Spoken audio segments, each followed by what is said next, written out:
Halo teman-teman, saya baru aja menemukan aplikasi pinjaman online yang saya rasa ini perlu kita bahas juga teman-teman. Yaitu nama aplikasinya adalah Teman Pinjam.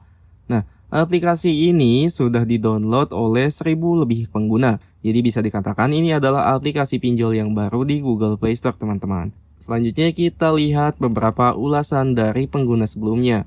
Nah, yang pertama ini, kenapa pelunasan gak bisa? Klik pelunasan, kenapa layar jadi putih semua? Terus padahal pinjam 500 tapi keterima 300. Tapi di aplikasinya tulisan pelunasan pembayarannya Rp1.500.000. Jadi kalau misalkan kita lihat dari ulasan pengguna sebelumnya ini, memang aplikasinya benar-benar mencairkan pinjaman teman-teman. Tapi memang untuk rincian pinjamannya nggak jelas. Nah teman-teman bisa lihat keluhan dari pengguna ini. Oke, sekarang kita buka aplikasinya. Nah teman-teman, ini adalah tampilan awal dari aplikasinya. Untuk tampilan ini sangat simpel sekali. Selanjutnya, untuk bisa menggunakan aplikasi ini, kita harus memasukkan nomor handphone terlebih dahulu. Nah, ini yang sedikit janggal yaitu untuk proses loginnya teman-teman.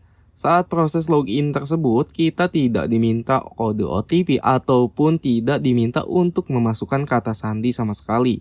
Yaitu cukup dengan memasukkan nomor handphone, kita sudah berhasil login ke aplikasi ini. Nah, kalau memang sistemnya seperti itu, justru akan sangat bahaya sekali teman-teman. Selanjutnya, di sini kita lihat, benar yang kita lihat pada ulasan yang ada di Play Store tadi.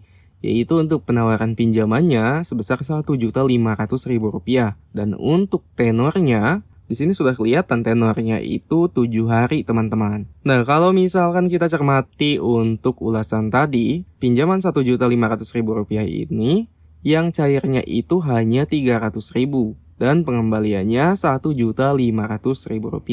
Oke, kalau misalkan teman-teman ada yang pernah pinjam di aplikasi ini, silahkan boleh share pengalamannya di kolom komentar. Nah, untuk mendapatkan pinjaman ini, tentu saja kita harus mengklik daftar sekarang terlebih dahulu. Tapi sebelum kita ke proses berikutnya, kita bahas terkait legalitasnya terlebih dahulu teman-teman. Nah, kebetulan saat video ini dibuat, saya tidak menemukan nama aplikasinya di daftar pinjaman online resmi OJK.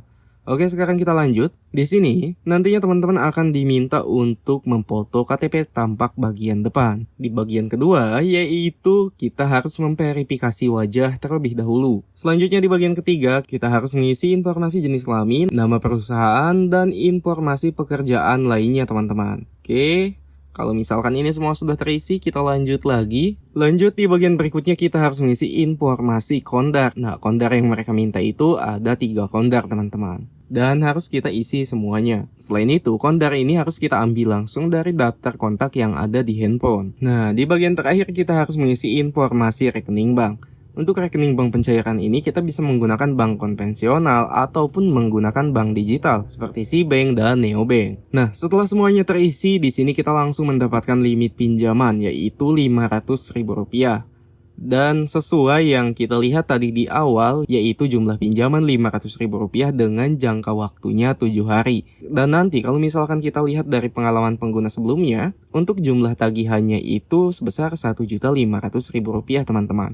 Entah itu karena kesalahan sistemnya, atau mungkin memang benar untuk jumlah tagihannya segitu. Tapi kalau misalkan kita lihat dari rincian pinjaman di sini, untuk jumlah yang diterima itu Rp300.000, dan jumlah yang harus kita bayarkan kembali yaitu hanya Rp500.000 teman-teman. Nah, jadi gimana menurut teman-teman, apakah aplikasi ini layak atau tidak untuk digunakan?